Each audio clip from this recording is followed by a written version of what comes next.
மாவட்டத்திலேருந்து என் பேர் இளங்கோங்க.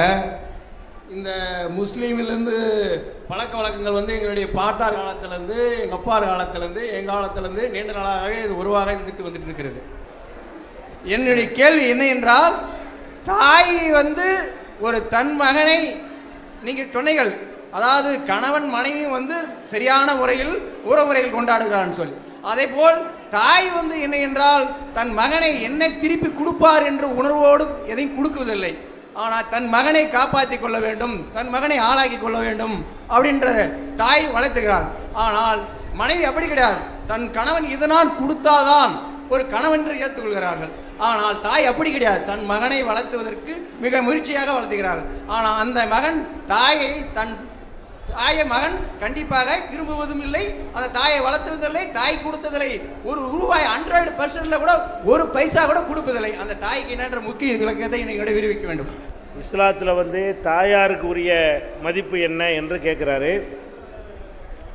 நபிகள் நாயகம் அவங்கள்ட்ட ஒருத்தர் கேட்குறாரு, மனிதர்களிலேயே நான் ரொம்ப உதவ வேண்டிய கடமைப்பட்ட ஆள் யார், நான் யாருக்கு ரொம்ப உதவணும், நான் ரொம்ப யாரை கவனிக்கணும் என்று கேட்கிறார்.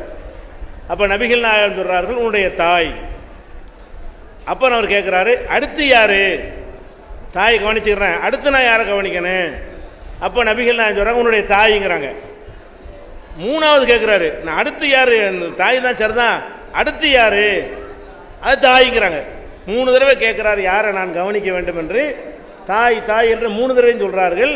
4வது தடவை கேட்கும்போது இவன் தகப்பேன், அடுத்து நீ கவனிக்க வேண்டியாலும் தகப்பேங்கிறாங்க. அப்போ இந்த தாய் என்பது பெத்த தகப்பனை விட 3 மடங்கு, 2வது கிடையாது. தாய்க்கு அடுத்து எதுவுமே கிடையாதுங்கிற அளவில் அவ்வளோ ஒரு மரியாதையாக கொடுக்கப்பட்ட ஒரு அந்தஸ்து அவங்களுக்கு இருக்கிறது. திருக்குறானில் கூட என்ன இருக்குன்னு கேட்டால், வலா தக்குல்லஹுமா உஃபின், உன்னுடைய பெற்றோர்களை சி என்று கூட நீ சொல்லக்கூடாது. வலா தன்ஹருஹுமா, அவங்கள விரட்டக்கூடாது. ஒக்குல்லஹுமா கவலம் ஆரூஃபா, கண்ணியமான முறையில் தான் தாய் இருந்துட்டு பேச வேண்டும் என்றெல்லாம் எங்கள் மார்க்கத்தில் சொல்லப்பட்டிருக்கிறது. இருந்தாலும் சில இளைஞர்கள் என்ன செய்கிறாங்கன்னு கேட்டால், கல்யாணம் ஆன உடனே மனைவி சொல்ல கேட்டுக்கொண்டு தாயாரை கவனிக்காமல் இருக்கிறார்கள். அவங்க கடுமையான குற்றவாளிகள் ஆவாங்க. ஏன்னு கேட்டால், குர்ஆனை எடுத்துக்கொண்டீர்களே ஆனால் அல்லாவை வணங்குங்கள் என்று சொல்லி அடுத்து பெற்றோரை கவனியுங்கள்னு சொல்லப்படும். அல்லாஹ் வணங்குங்கள்னு சொன்ன எந்த கட்டளை வந்தாலும் சரி, அதை ஒட்டி வர்ற கட்டளை என்னவா இருக்கும் என்று கேட்டால், ஒபில் வாலிதைன் எஹசானா, பெற்றோர்களை நல்ல முறையில் கவனித்துக்கொள் என்று சொல்லுகிறது. அப்போ இறை வணக்கத்திற்கு அடுத்த நிலையில் பெற்றோரை கவனிப்பதை பற்றி இஸ்லாம் சொல்லி இருக்கிறது. அதை புரிந்து மக்கள்லாம் நடந்து கொள்ள வேண்டும்.